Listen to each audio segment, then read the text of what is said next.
Hello students, कैसे हो? बिल्कुल मस्त। चलो आज हम एक रोटेशनल मोशन के ऊपर क्वेश्चन करेंगे। Rolling on an incline plane. Competitive exams में काफ़ी सारे क्वेश्चन इसके ऊपर पूछे जाते हैं और ये आपके रोटेशनल मोशन चैप्टर का बड़ा ही इंपॉर्टेंट कॉन्सेप्ट है। इस पे बेस्ड एक थोड़ा हट के क्वेश्चन आज हम करने की कोशिश करते हैं। तो आइए देखते हैं आज का हमारा question. Question says the coefficient of static and kinetic friction between a ball and a ramp are equal. Mu s and mu k are equal, both are equal to mu. Normally question paper में ऐसा लिखा होता है that coefficient of friction is mu, which means mu s and mu k are same. The ball is released from rest at the top of the ramp. Ramp means an inclined plane. There is an inclined plane and a ball is released from the top point on this inclined plane. The inclined plane is quite long. Inclined plane काफ़ी लंबा है, उसकी चिंता आप मत कीजिए. Which of the following graphs best represents the angular acceleration of this ball about its center of mass as a function of angle of the ramp? Question कह रहा है in one experiment what we are doing is इसको 30 degree के angle पे छोड़ा, centre of mass के about इसका angular acceleration major किया, ये इंक्लिनेशन बढ़ा दिया 40 डिग्री, 40 डिग्री के रैंप पे इंक्लाइन पे इसको छोड़ा, एंगुलर एक्सेलरेशन मेजर किया 50, 60, 70, 80, ऐसे हम इंक्लिनेशन एंगल को बढ़ाते चले जा रहे हैं।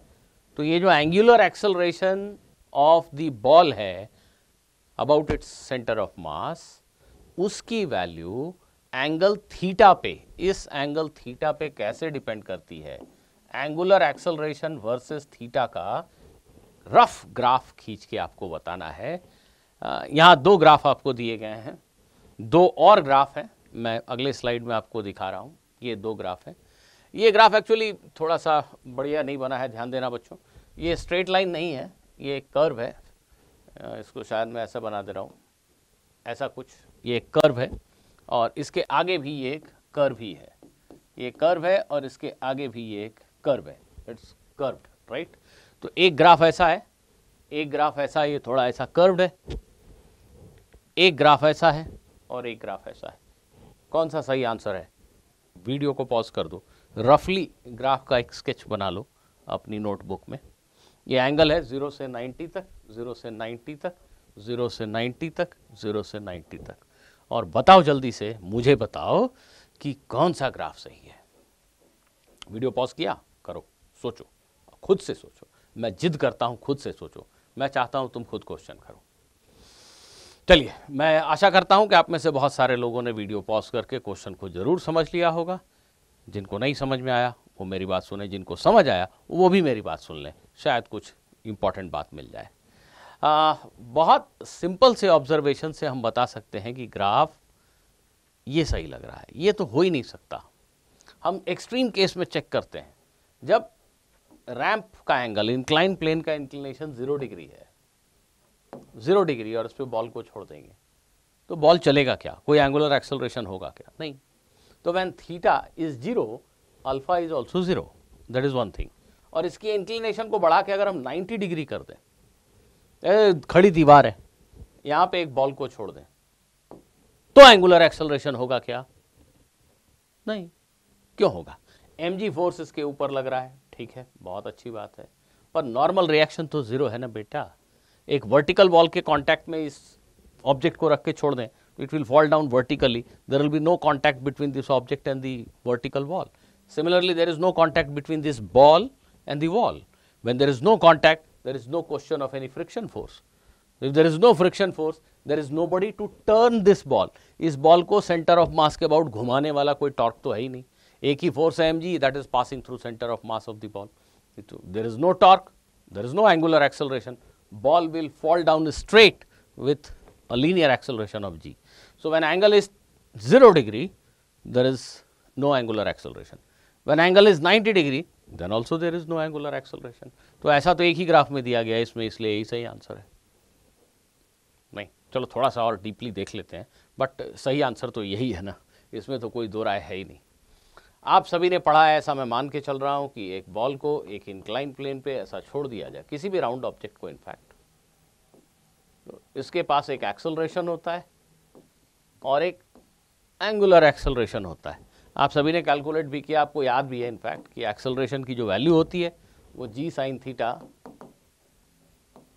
1 plus I by M R square के इक्वल होती है, या इसको कुछ लोग रेडियस ऑफ गायरेशन के टर्म्स में k square by R square लिखते हैं, दैट इज फाइन।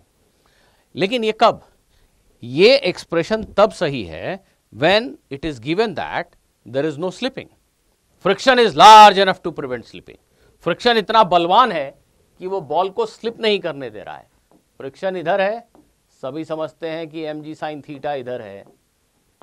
फ्रिक्शन इतना बलवान है कि वो बॉल को स्लिप नहीं करने दे रहा है। a हर समय आर अल्फा के इक्वल है।